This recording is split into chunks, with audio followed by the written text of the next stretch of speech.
Did you know that some people don't have internal monologues? When this fun fact gained online traction, the internet exploded with curiosity, wonderment, fascination, and disbelief.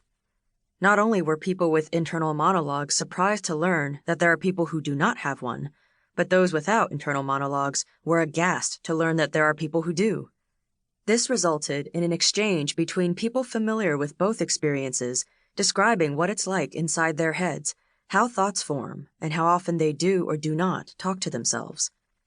As someone who has never been able to silence their internal monologue, the concept of having a quieter brain is an incredibly difficult thing for me to process.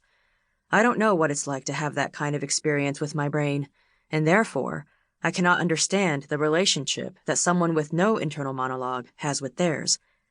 Did you notice how I framed the question, did you know that some people don't have internal monologues?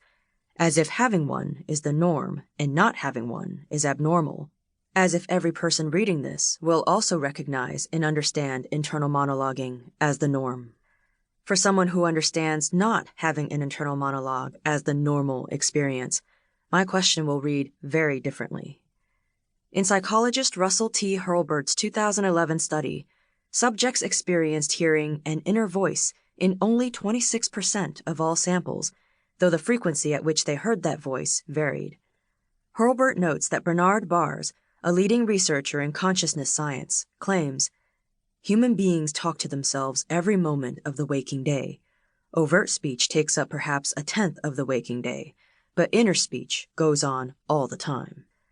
He also presents a relevant quote from linguist John McWhorter about what happens in our mind's eye when we use speech. When we utter a word, we cannot help but mentally see an image of its written version. Both Bars and McWhorter assert these things as universal truths, and they do so with immense confidence and assumed authority over other people's reality. Hurlburt challenges that, highlighting the way these men center themselves and their own experiences in these generalizing claims.